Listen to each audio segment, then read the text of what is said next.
Dans cette vidéo, je vais vous expliquer le principe de fonctionnement du VPN, qui est une solution très utilisée dans le cadre du télétravail, mais aussi pour parcourir le web de façon anonyme. VPN est l'acronyme de Virtual Private Network, c'est-à-dire en français Réseau privé virtuel. Un réseau informatique est un ensemble d'équipements reliés par câble ou par liaison radio. Toute cette technologie de raccordement s'appelle en informatique l'infrastructure. Et donc l'infrastructure la plus globale permettant de connecter tout type d'équipement dans le monde est Internet. Être relié, c'est bien, mais l'important c'est d'échanger. Pour éviter une grosse pagaille dans les échanges entre les équipements, on donne à chacun d'entre eux un numéro d'identification unique au monde qu'on appelle adresse IP.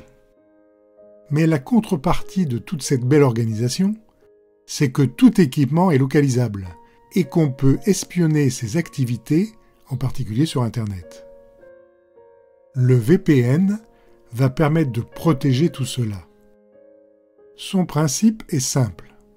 Avant de faire quoi que ce soit sur Internet, on connecte en amont les équipements qu'on veut protéger sur un serveur qui va brouiller les pistes. Je m'explique. Je pense que vous connaissez le principe d'une boîte postale. Plutôt que de faire partir et arriver votre courrier de chez vous, vous le faites transiter par un casier à la poste, ainsi on ignore votre adresse réelle.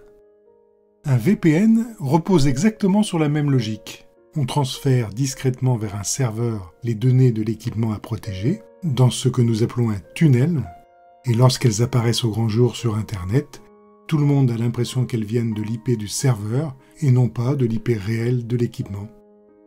Et si par la suite on a un deuxième équipement à protéger, on va faire la même chose en le raccordant lui aussi sur le serveur VPN. Et là, toute l'astuce est qu'on va faire d'une pierre deux coups. Non seulement ces équipements vont être cachés derrière le serveur, mais tous ces tunnels qui convergent vers le serveur ont permis de constituer un réseau privé invisible du reste du monde. Pour renforcer la sécurité, nous allons chiffrer les échanges à l'intérieur de ce réseau privé.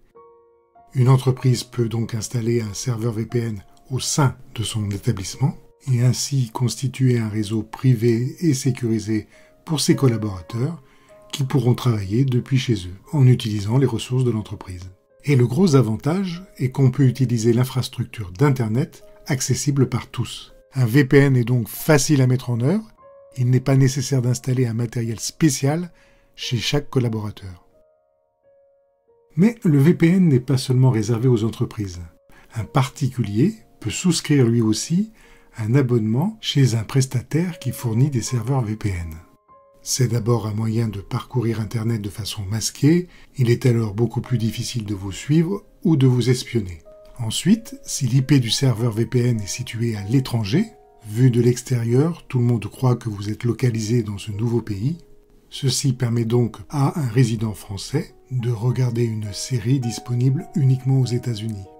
Un autre usage plus intéressant du VPN, dans un pays au régime totalitaire et dont l'information est tronquée, l'internaute peut outrepasser ses contraintes en parcourant le web comme s'il était de l'autre côté de la frontière.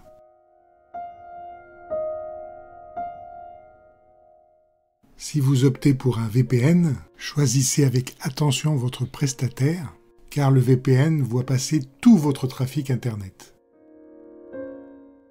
À bientôt pour une nouvelle vidéo.